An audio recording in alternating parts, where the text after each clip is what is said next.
Welcome to Industry Insights with Route Consultant, your front row seat to the fast-moving world of logistics and beyond.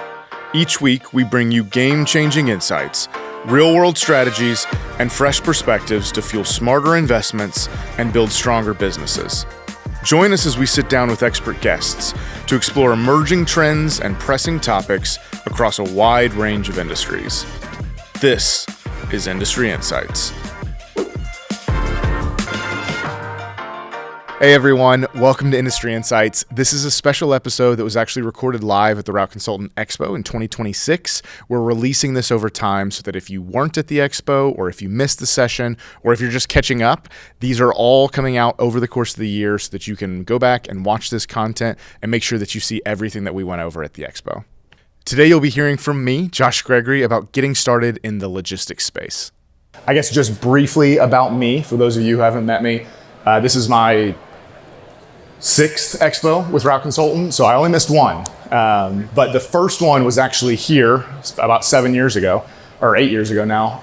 And so it's kind of fun to come back full circle. We've been on a tour. We went to Vegas for a couple of years, Dallas for a year, but we're back.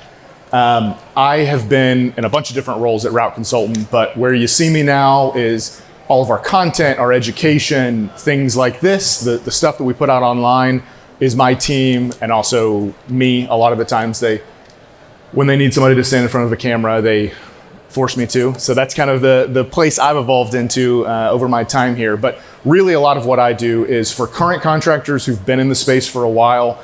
Myself and my team really work to help them find ways to be more financially successful, more profitable. And for those who are looking to get into the space for the first time, whatever that space may be, we really want to help you go in eyes wide open to know what you're buying, if you're paying the right price, and then how to be successful once you get into it. So that's a little bit of what I am and what my team does, and a little bit of what this session is about. Really, it's for those of you who are brand new, trying to figure out how to find the right place to spend your next year, 5 years, 10 years, 20 years, as you get into one of these industries, and make sure that the one you choose is the right industry, and also that you pay the right price for whichever one you decide to get into. A lot of what we do here is make sure that there's as little regret as possible. So thank you for coming to the expo. I would say that one of the hardest things to do is take the first step. You know, there's a lot of things you can do online. There's a lot of learnings you can do. And coming to the expo is a way for you to physically step out and really commit yourself to one of these paths. So again, I applaud you for being here and for being at the first session to get the most out of this weekend. So, like I said, I'll go over a little bit about what the expo is later, but the way that I'm going to start is by going over each of the main industries that you can see here so that you can start to kind of decide which are the right fits for you as you're deciding which sessions you want to go to throughout the weekend. But I would also encourage you not to lock in on one and only go to sessions for that. This is a really good time for you to open your mind, see a bunch of different opportunities, try to talk with contractors from a bunch of different industries, and really find the right fit for you over the course of these next couple of days. And hopefully have some fun. We do intend to have a lot of fun things going on. If you saw the racetrack out there up front, hopefully you'll get a time to go out there and set a high score. So I will start with FedEx. And when I say FedEx, it's really two different industries. There's two pieces of this pie where you're working with the same customer, but really the industry is two different components. And you should think of them as that. They're not the exact same skill requirements. They're not going to require the same thing of you as an owner, but also of your employees and the assets that you'll need for each of them. So I do want you to kind of think about them and evaluate them separately, and you will see sessions focused on one or the other. And let me make sure that I don't talk too much about one thing and stay on time. So the first one is FedEx P&D. And when I say P&D, pickup and delivery, it is when you think about FedEx, it is the FedEx you think about most often. The FedEx trucks that are delivering to your house that are, just delivering those normal packages to your house. And if you haven't seen before, if you haven't gone to look for it, those FedEx P&D trucks on the front door will say the name of the company that actually owns them. So it'll say FedEx on the side, but it does say the name of the company. So now you'll know to start look and see who's delivering to your house and which company is in your area. But in the P&D space, you do own zip codes. So you will have a contract that'll dictate a set of zip codes where all packages in those zip codes are yours. Any of those that come through the FedEx network are yours to deliver. Any pickup in that network, in those areas, are yours to pick up and bring back to the terminal. So you do own the rights to every single package in those areas. The way it works from a day-to-day perspective is that your drivers will show up at a FedEx terminal where the trucks are left overnight. So you don't even have to bring the trucks. They'd stay at the FedEx terminal. Your drivers show up. A lot of times those trucks are already loaded with the packages for the day. Sometimes your drivers might have to load them themselves, but from there, you will go out to a predetermined route through whichever technology you use, and there are plenty of those technology vendors out here today to talk to, but you will go out and deliver through all of your zip codes for the day, bring those trucks back to the terminal, and leave them there for the day. So again, asset-wise, you leave everything at the terminal, you drivers just show up, pick up the packages, go out and deliver for the day.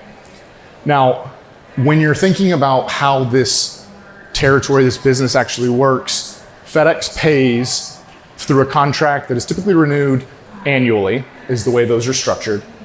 And there's a couple of different rates that go into those contracts. So they pay per package, per stop rates. They also pay a flat fee, a service charge. It's just the same thing paid every week. You can think of it as a salary that you get no matter what. So you've got those variable charges of the per package, per stop rates. You've got the flat guaranteed fees, and you're paid the same every week. So FedEx does pay weekly. It's one of the best things about this space. One of the best things about working at Route Consultant is that we started in the FedEx industry, so I am also paid weekly. But it is something to be expecting when you get into the space, that you're paid weekly by FedEx, and typically drivers are also expected to be paid weekly. So go ahead and get into it. If you have drivers that are paid bi-weekly, do not change it, leave it, that's great. But you should expect that a lot of these drivers are paid weekly in the same way that FedEx pays you weekly. So we can get into negotiations and a little bit of what contract renewals look like if anyone has questions on it later. But from a base level, that's the way the contract looks for FedEx P&D. So as I said before, you own the contract and those zip codes. And so the way growth works is there's organic growth that happens where any package or any apartment complex or house that's built in your zip codes, that's additional volume that comes your way. Also, if there are times of year where more people are ordering more packages, like peak season that we just came off of, where everyone orders more packages for Christmas, that is additional organic volume that comes at the end of the year, every year. That's just organic. You don't do anything for it. The big thing with FedEx, and several of these industries we'll talk about that's really important, is that you do not control the revenue. You don't control the top line. They have salespeople that go out and get all the packages in your territory. So your ability to be successful, your ability to be profitable is directly tied to how well you can control your expenses and how efficiently you can operate those businesses. You're not controlling the top line, which is a pro for a lot of people. You don't have sales, you don't have marketing, but there is that kind of side of the equation where you're not really doing much to change that pie, that revenue pie at the top line that you're dealing with. So the other way that there's growth with FedEx is you can always, of course, buy additional territories. They do not cap you until you get to a certain point. So the way that they control the size of your business, the maximum size of your business, is at each terminal, they will set a scale limit. So they'll say the biggest you can be is X% of the terminal, 25% of the terminal. That's the most volume that can come through you. It makes sense why they do it. It's just a risk analysis. They don't want somebody who controls 80% of the terminal, where if they fail, the entire terminal fails. Now, that scale limit only applies at the terminal. So you could be at scale at every terminal in the country. And often the next terminal is only an hour at most away. So there's a lot of potential growth within a terminal as long as you're not at the scale limit. And then there's also additional growth that can happen outside of the terminal. The only other way that you may pick up additional volume is if there's anyone struggling at a terminal you're already at, or if you're a member of certain contingency networks. There are ways where you can pick up volume from other struggling contractors and kind of think about it as an additional way to add growth. Those are the main things to think about when it comes to P&D. From a price and profitability perspective, there's a wide range of actual prices that we see these businesses go for. I'd say they average around $750,000 to $1 million as a purchase price. We typically see profitability ranges between about 10 and 20%. The average is probably closer to 17 or 18 right now. There's plenty of reasons why it could be on one end or the other, typically, like I said, tied to how operationally effective those owners are. The average multiple is still about a 4 multiple in the P&D space as well. So what that means, if you haven't heard of it, 4 times net operating income. So if your net operating income for your business was $100,000, a 4 multiple would be a price of $400,000. And so the average P&D business goes at about a 4 multiple of the net operating income. So P&D wise, are there any questions before I go on to the second piece of the FedEx equation? Yes, and we've got a mic runner that needs to get up and running. It's okay, I snuck that up on you.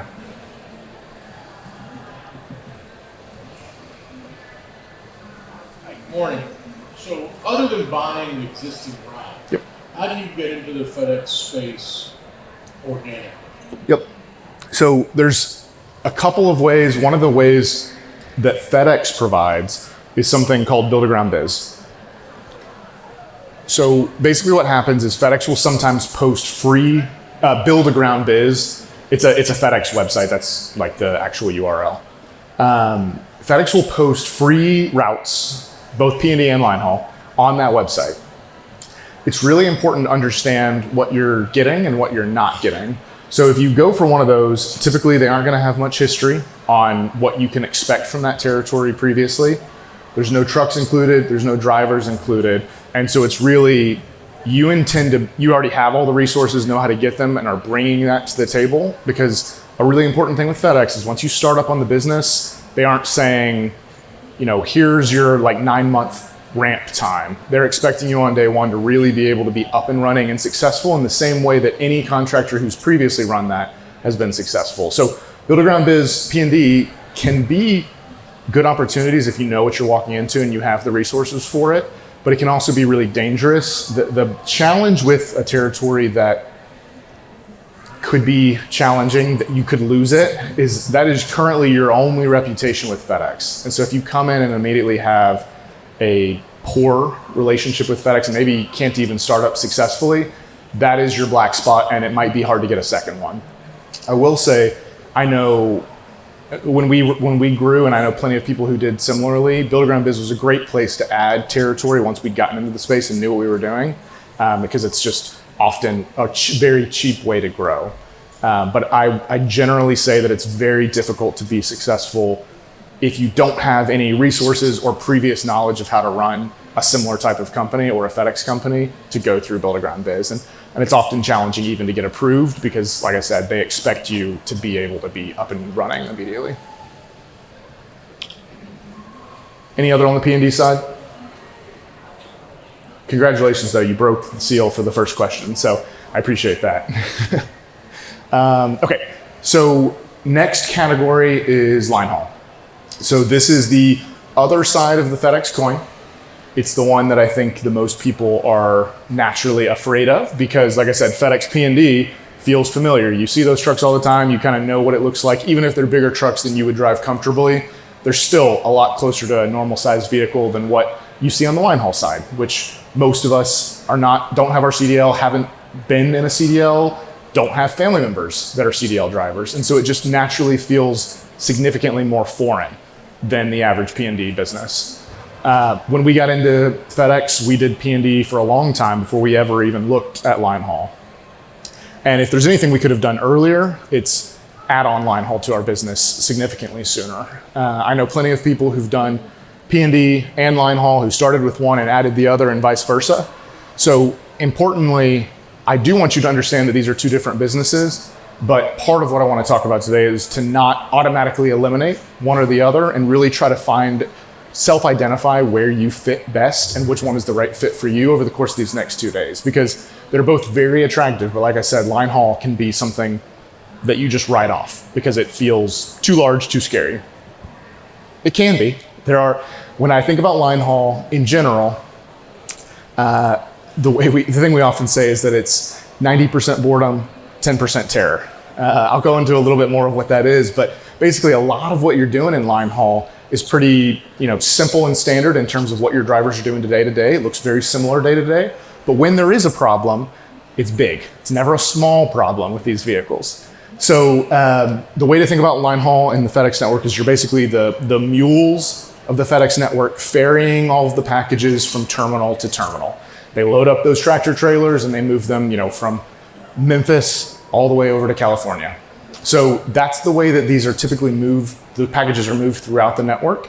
Your drivers can be on a variety of different kinds of runs. There are overnight runs. There are some that are back the same day. And then there are some that are very low mileage. We'll go into what each of them are in just a second. But line haul is typically going to have your CDL drivers going out for the day.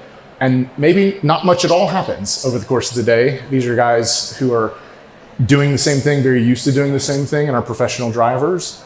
And their day-to-day may be pretty simple.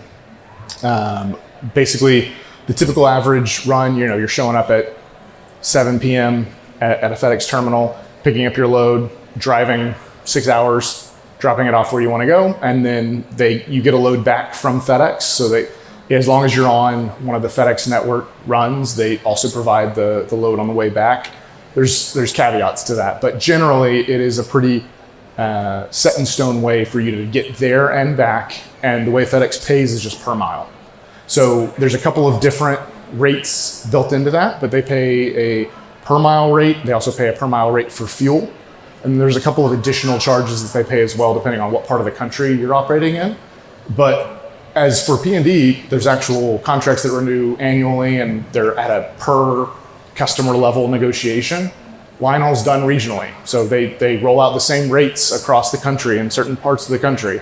So you don't negotiate, they just happen. They roll out, and you typically are going to see an increase in rates every September. There's nothing you get to say, but every year for 10, 15 years now, it's been an increase in rates. So that could change in the future, but for now, that's the way Linehaul works, is they just increase your rates every year.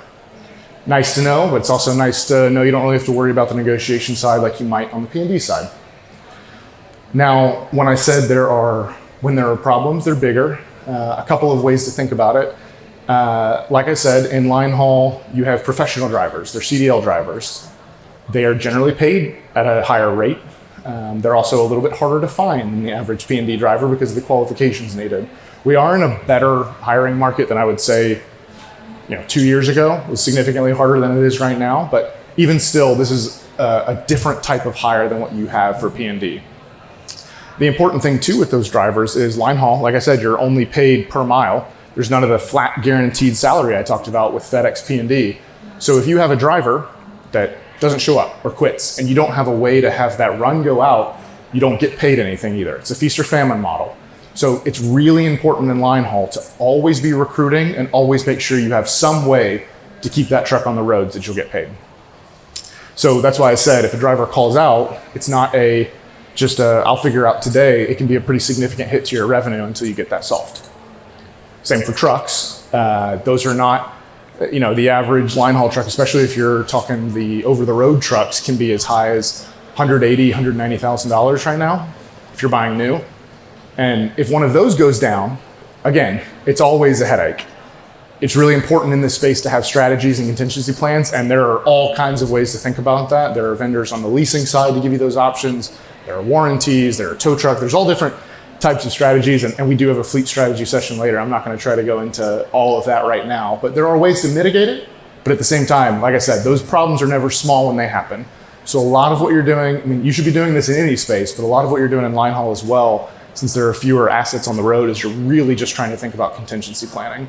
If something does go wrong, what's my plan A, my plan B, my plan C, so that I can make sure that I continue to have those trucks on the road, since that's the only way you're generating any revenue. So I talked about scale with FedEx P&D. It's a little bit different with Linehaul. They basically set limits on the total number of trucks you can have in the network. They also look at it at a district level. I will say it is very, very difficult for the average size contractor to ever worry about scale the way they have it set up right now. You would have to be, 60, 70 trucks before you're even thinking about it. And that's not really something you're gonna have to worry about for most Linehaul contractors for a while. So questions on Linehaul? Get them, Cam.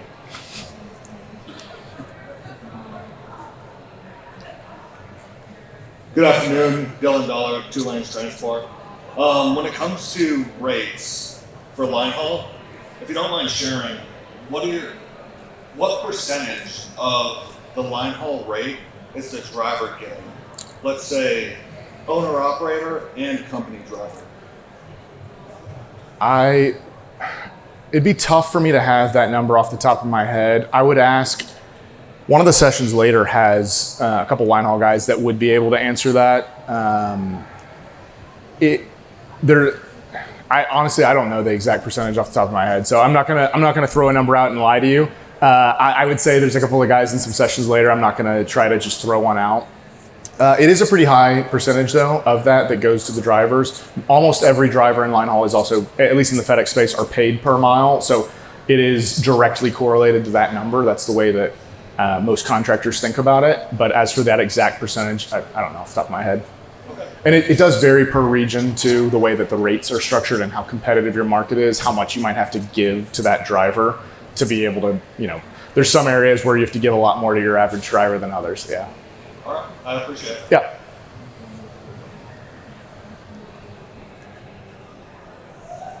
Good afternoon, my name is Brandon in Houston, Texas.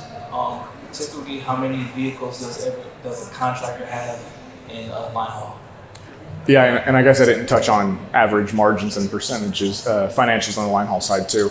I would say an average contractor is significantly smaller in terms of trucks on the comparing P&D to Linehaul. Most people are like 3 to 5 range.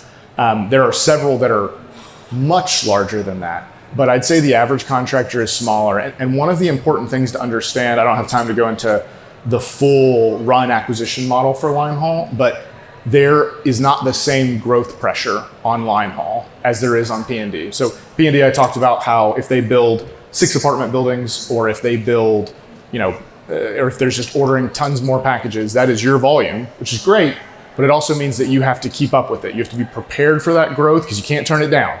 It is yours and you have to deliver it. Linehaul, you own runs. So you own dedicated lanes, or you own varying lanes that happen at certain times of the day across the country. And so if there's more growth at the terminal, it's not automatically yours. What that also means though is if there's more growth at the terminal, you don't have to grow. And so there's a lot of Linehaul guys that are in that 3 to 5 range and have no intention of ever growing beyond that. They're very happy at that range. They don't want to be larger. That's the range that they can comfortably run. What that also means though is that with P&D growth pressure, you have people who get larger than they want to be, and they either sell their whole business or a piece of it because it's too large. With Linehaul, you don't have as much of that. So there's a lot fewer Linehaul runs that ever go for sale because there's a lot fewer Linehaul guys that are forced to sell because they've gotten larger than they can handle.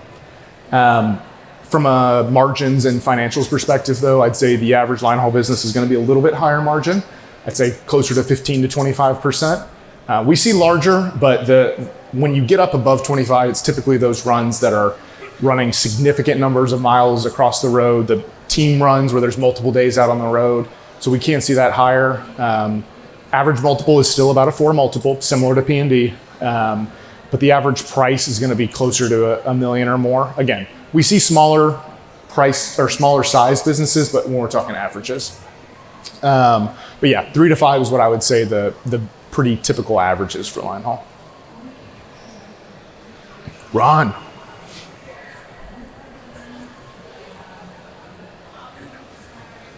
It's coming, yeah. Good afternoon. So you mentioned that there's an annual rate increase. What's the annual rate increase tied to?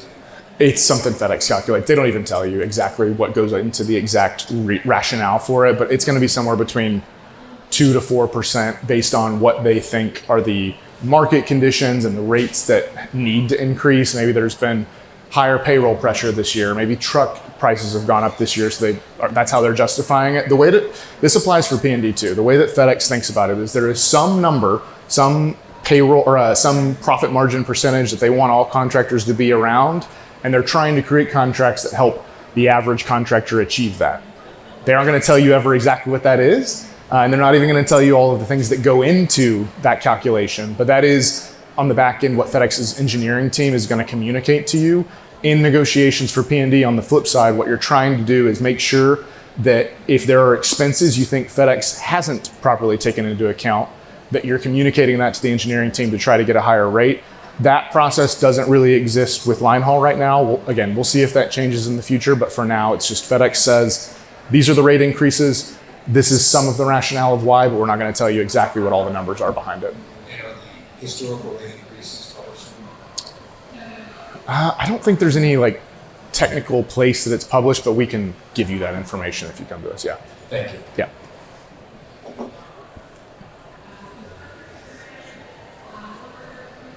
Good afternoon. My name is Wanda Curry from Columbus, Ohio, and I'd like to know, what is the average line haul rate? I know it's cents per mile. What is that? Not the driver's side, but what do they pay? Or is that based off a region of the country as well? It's also based on region. Do you know off the top of your head?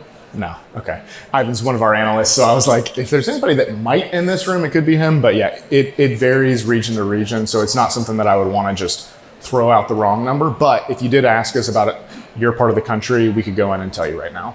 And is it terminal to terminal? Is it all miles? It's region. So all miles, sort of. An important thing to know with Linehaul is there are some lower mileage runs where they pay at a higher rate, where there's basically a chart where when you're below a certain mileage, because it's just more expensive for you to do those short runs, they pay at a higher rate.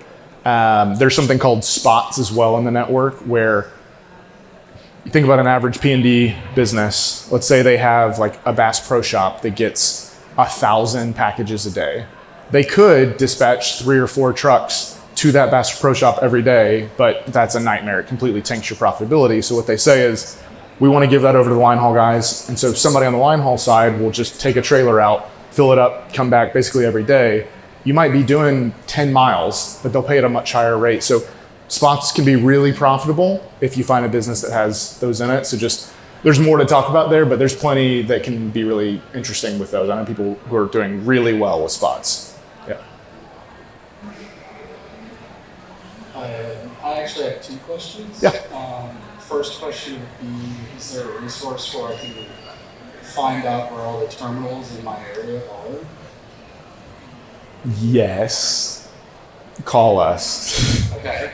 That's all I'll say. There's not publicly. There's that answer. Yeah. Perfect. Second question is there someone in particular, maybe yourself, to consult to see if certain terminal managers are open to remote ownership? So what I would say is part of what we do when we value a business is we ask a lot of those questions of the seller of, are there any others operating remotely at the terminal? Like, do you know anything about the terminal manager's perception of it? I wouldn't say that we have an exact database of it, but we will try to communicate on any marketing documents if remote ownership is an option. So we try to do that for you on an individual basis. We do have our consulting programs. If you're working with one of our consultants and they know that it's a priority for you, that will be something that they're looking for proactively, either in our deals or externally. But I would say it can be challenging if you're trying to just say, I know that Cleveland has remote ownership opportunities, because those terminal managers change like every 12 to 24 months. And so you want to make sure that you have options, and if you can get in and you're already operating remotely, great, but it would be really difficult for us to say, we've pinpointed each point on this map that's perfect for remote ownership, because those can change a lot. And a guy who says he's super comfortable with remote ownership with one person might not be comfortable with the next. So what we focus on is who's open to it, and can we train you to be somebody who can be successful in those interviews and make yourself marketable to that person as somebody who can operate remotely, and never say absentee. This is not an absentee business. There are opportunities where you can operate in different places than the terminal, but you want to make sure that you have ways to manage that business wherever you are. Yeah. One more and then I'll scream at you, apparently. Go on to the next one. Hope you're awake, I guess. Yeah. Hi, this is Pramod. Yeah. So For the first time buyers or route buyer owners, what are the top 3 reasons to fail in the first 12 to 24 months? Okay. I will touch lightly. I've got 15 minutes, 13 minutes. So I'd say one of the reasons is if you get too big too fast and aren't ready for it. Growth can be one of the fastest killers of somebody who doesn't have a plan for it. It just gets expensive fast. So you want to make sure if you're entering a territory that's really high growth that you know maybe they're building a bunch of new apartment complexes or there's more coming. That's great. That's really advantageous. You want to know that there's extra volume coming. But if you're not prepared for it, that can get you out faster than almost anything. I would say that the biggest problem, the thing that the most people run into is safety. There's lots of things that FedEx will be upset at you about and can have tough conversations with you, but safety is one of the fastest ways to lose your contract because we haven't really touched on it, but one of the biggest advantages with FedEx is that you're operating under their DOT number. Makes insurance really cheap. You don't have to have general liability insurance. There's a lot of things that make that really attractive. What that also means is that any safety failures reflect on FedEx's DOT number, and they would rather do anything than lose that number, because if they lose that number and they're not a national carrier, they can't compete with UPS, they can't operate in a lot of states, so they will be the harshest on you for safety violations. So it's really important to have a safety plan before you start, safety culture, and that can't be something that you ever allow to go by the wayside. We think of a third one, I would say is fleet. If there's anything that I have buyers come back to me the most often with complaints after a sale, it's that the fleet was in worse condition than they thought it was going to be. That's one of the quickest ways to have unexpected expenses, and maybe there's all kinds of things that can spiral from those fleet failures. So we got fleet strategy coming up later. I can't go all the way into fleet strategy, but I would say it's very important to get your fleet inspected before stand up. That's any business in the logistics space, so that you know the baseline of what you're walking into. If there are things that need to be repaired, it's on the seller to do beforehand. And then at least you know what your baseline is so that you can plan accordingly. It's very difficult if you think your fleet is one thing and you've planned for that, and then you find out a weekend that it's radically different. You're going to have a lot of expenses and strategy changes that have to happen in real time while you're also trying to figure out how this business works at all. So you want something where you know what you're getting, you're paying a fair price for the business, and that you can plan accordingly and make sure that any of those expenses are paid by the seller beforehand. Yeah. Okay, last one for real.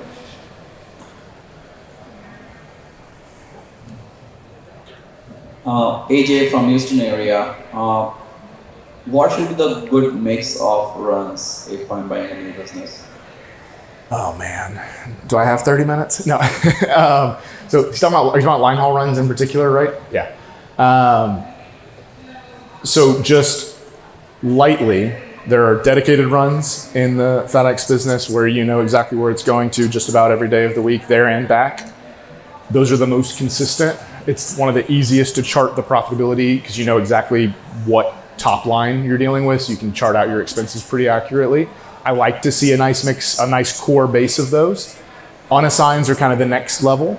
They're more variable in terms of you don't always know what your destination is day to day. It could be that you're doing more mileage on your unassigned runs than you're dedicated. It could be that you're doing a lot less. It could be that 2 days of the week you're doing a ton of mileage and the other 3 they're sitting, or you're trying to work to find more lanes. So there's just more variability. Those are great as well. Also, again, don't have time to go into all of the acquisitions, but those are really good for when you're trying to have flexible volume as you're trying to grow. So I like seeing those as well. Spots, if you can get businesses with them, you should. When we're talking about financials, I think it's tomorrow. We do see a lot of linehaul businesses that their profitability is higher if they have spots. They're a little bit scarier for people because they're not on the contract, but I haven't seen a situation where they don't transfer in the sale. But that's the thing that gives people immediate pause. But I would say that those are often the businesses that are the highest profitability on the linehaul side that have a core in addition to some spot work. But I would say if you're doing completely unassigned, it can still be very profitable, very successful. You just have to have the right plan. You have to know that you're going to have to work a little bit harder to set up those lanes and to schedule accordingly. But like I said, I see plenty of businesses that are really successful. It's just you might need more manager help or more of your time if it's all unassigned to make sure it's right. Okay, let me get to Amazon before I run out of time. So I'm not going to talk about Amazon Freight Program, which is another side of the Amazon coin. That's the Linehaul side. So they do have a P&D and Linehaul component in the same way that FedEx does. Amazon Freight Program is very, very difficult still to get into as a new owner. So I'd say I wouldn't try to target that as your first step unless you already have Linehaul experience or you're already in Amazon. Even then, it's not easy. But there are a couple of people, if you come to me and say that's what you most want to know about, I know a couple of people here who are running it currently, and I can point you to them after this and have you talk a little bit more with them from people who are running it right now. But the main one I'll talk about on the Amazon side is kind of the normal delivery model. It's very similar in some ways to the pickup and delivery model with FedEx. The big differences are tied to the fact that FedEx and Amazon are very different companies. So FedEx was a shipping company first that has technology. Amazon's a technology company first that has new logistics components that they've pushed in these last few years. They are also more controlling in general than FedEx. That is a pro and a con. It's, it can be a pro because they have a lot of their technology and a lot of their metrics that they roll out to all contractors that you're following and getting to see a scorecard with very accurate data of everything that's going on. You know exactly what they expect of you. But it can also be something where Amazon's more likely to change the model or more likely to know exactly if you're failing and can be really heavy-handed on what you need to do to your business. Really feels like they're telling you what to do with their business, but it can be that type of relationship with Amazon. They are stricter. One of the other things is the approval process with Amazon is very different than FedEx. The FedEx approval process, you buy from an existing person, there's a set process to get into the space if you're buying from an existing owner. Amazon, there is a set process. It is not a guarantee that you pass it. They are very selective, and I would say the general criteria we see right now for the highest success of somebody getting into the system is you have cash, you live close to the business you're buying, like in the territory, and you either are unemployed currently or do not have a demanding current job, because they want to know that when you take this business, you are ready to step into it, and that is your full-time responsibility. Now, I mentioned some of those negatives. The plus side, Amazon can be very lucrative. It is a business where they own the fleet. They are doing a lot of the routing designations for you for how many routes you're fielding over the course of a day. You don't own zip codes, you own kind of areas of a city like North Nashville. And they will tell you how many routes to expect over the next month, and that can vary. But the way that they pay you, it basically is going to cover all of your expenses if you're hitting kind of the base expectation level. They have scorecards where if you're into the higher categories, it's essentially all bonus profitability if you can stay in those higher categories. It's not easy to stay in those higher categories, but Fantastic and Fantastic Plus are essentially the higher level scorecards for Amazon that can lead to a lot of additional profitability. It is something where I know a lot of people that are very successful who do FedEx and Amazon, where they use Amazon to generate cash to buy more in the FedEx space because the equity is a little bit stronger in the multiples that these transact at in the FedEx space. So I know people who use their cash flow generator in Amazon to grow with FedEx, and Amazon's more restrictive about how large you can be as well. They'll let you grow a lot at a given terminal area, but they don't really like multi-route or multi-location operators. They're more flexible about it than they have it in the past. They typically will say, this area is yours. If you can continue to operate above standards, we'll allow you to grow around you, but we don't want you to have Nashville in Texas. I know people who do. You really have to prove that you're capable of it. Amazons are typically all cash. There's financing is just really difficult. The challenge with Amazon is that they approve the contracts and they typically don't like debt on anybody who's coming into the network. So it can be challenging to get in. There is a bench, a free way to get into the Amazon space. It may take months or years, and you may list your top top 4 places you'd like to be, and they call you and say, hey, I know those are your top 3, but what about South Dakota? And if you say no, you go to the bottom of the list. So it's not a guarantee that you'll get in where you want to be, and you may have to be willing to move and go there if you're not buying an existing contractor. So that's Amazon. I'm going over for sure, Tucker. You're going to come up here, but any other questions on Amazon before I just briefly touch on bread?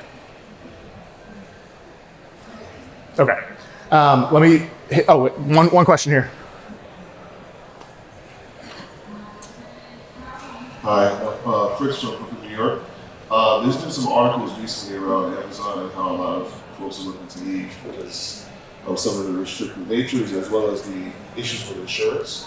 Are you aware of like any changes to the model that's going to make it more attractive to stay again? Insurance is a big one. So I talked about the advantage of FedEx. You operate under their DOT number. You don't with Amazon. So the liability insurance is very expensive, and in the last year or so, it's skyrocketed for a lot of contractors, which has made it really difficult to operate. Amazon hasn't said anything. Amazon is much less likely to communicate of like, hey, this is what we're planning on changing. They're going to do it when they intend to. I haven't heard of anything in particular.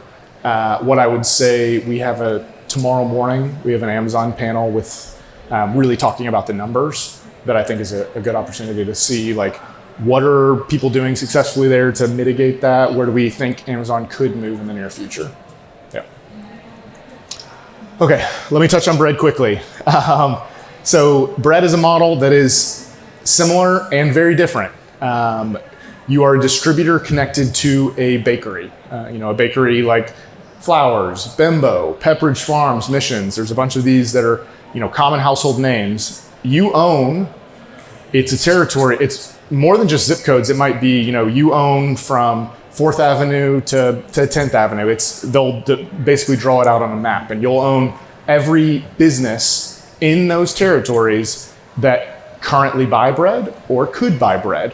One of the biggest differences here with this model is that you do have some control over the revenue in the business. You will have set stops that come with the territory that are already ordering business that you can work to sell additional product lines into those groceries, make more money there. You also can find new businesses that are currently using bread and are not using the bakery you're working with as additional places that you can sell into in your territory. And it is all things that you own. So without going too far into it, the average bread business is usually only about one route. There are some people that are doing 1 or 2.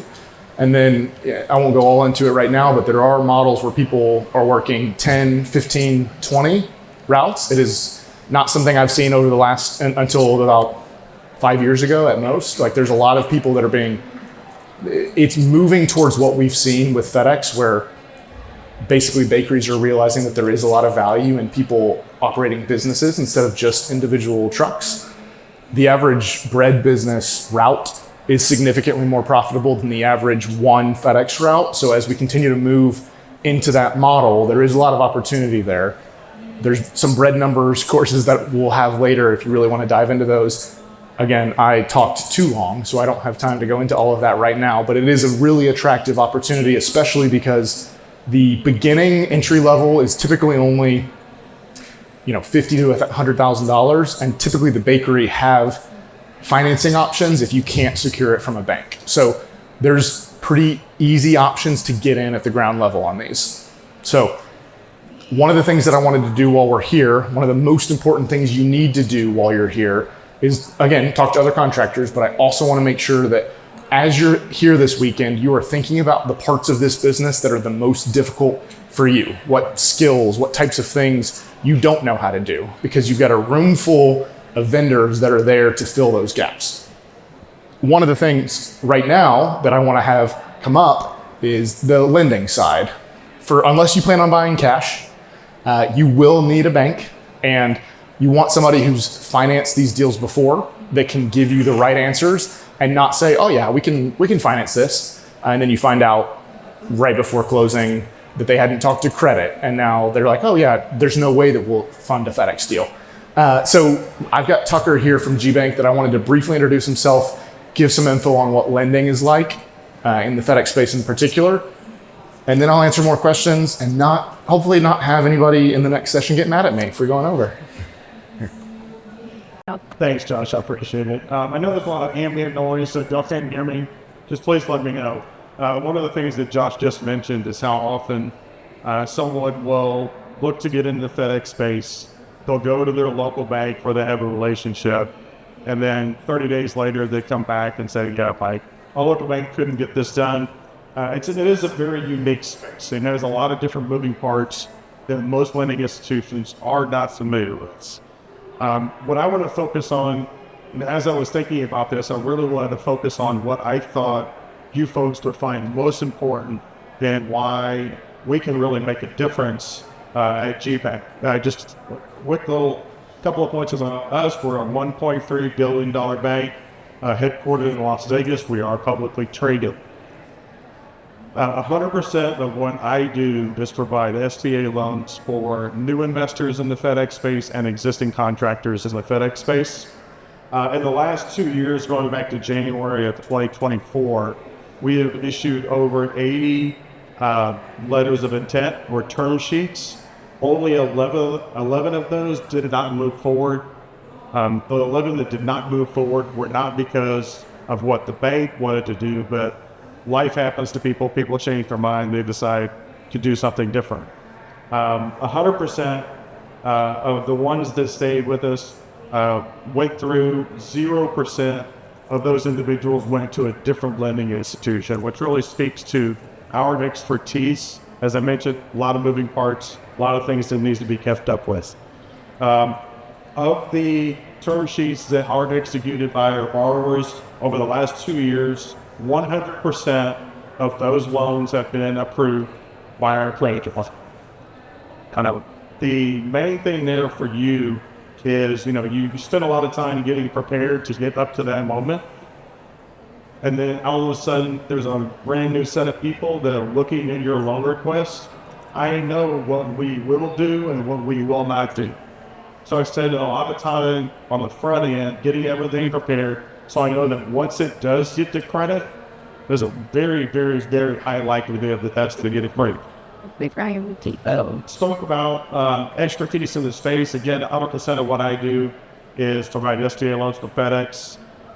The support individuals within our organization are dedicated and have a tremendous amount of experience in the FedEx space as well.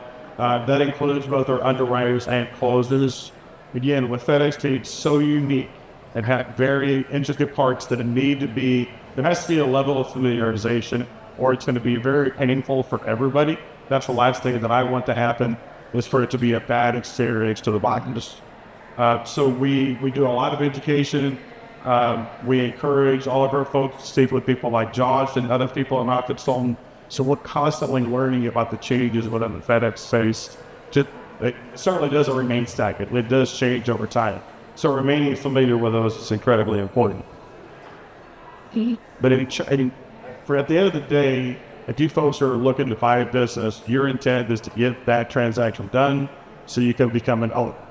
That's very, very important to us, obviously. So we do a tremendous amount of preparation in regards to getting ready for that bit, in regards to collection of documentation and education. Yeah.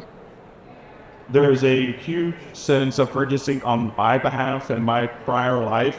I spent about 10 years in the restaurant business. And if any of you have ever been in that business, you know the sense of urgency is amazingly important. So if we end up working together, I've spoken with many of you in this room. I've even closed deals with a couple of you in this room. You know that my sense of urgency in regards to follow-up and asking for documentation that's needed, it's very frequent. So I like to move fast. I also like to remain incredibly organized so everybody knows exactly where we are in the process. So a couple of things that are specific to SBA, and I'll wrap this up. Number one, with us is our expertise in the FedEx space. Number two, we can finance up to 90% of the transaction, and that includes providing working capital for you to cover the first month of operations and the different expenses that are associated with getting the loans, including one of the biggest expenses that people don't realize at the beginning is the sales tax that you most likely are responsible for paying on the fleet that you're acquiring.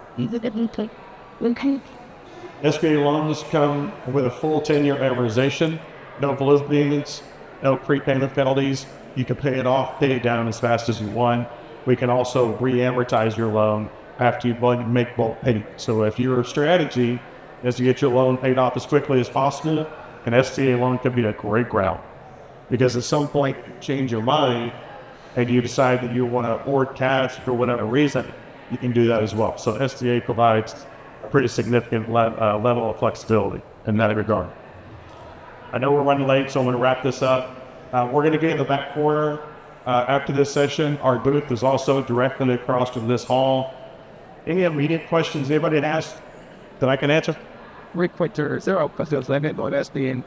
5. The maximum. Well, we 70 loans, 5 loans. Yeah, okay. Repeat the question is what I was going to say. Yeah. So you asked about the maximum loan amount in the SBA. It's $5 billion. Is the maximum. No fallout. Beg the 2020 enterprise group up. Do you accept seller financing without payment? Absolutely. We actually encourage and prefer seller note to be part of the financing. From our perspective, it's a good idea for the seller to be vested in future success. So, absolutely. Well, real quick, Tucker, wait, is there a minimum seller financing that you would... $5 million per what? That's being... Per guaranteed, so per guarantor exposure. It's kind of complicated. We can definitely get into it.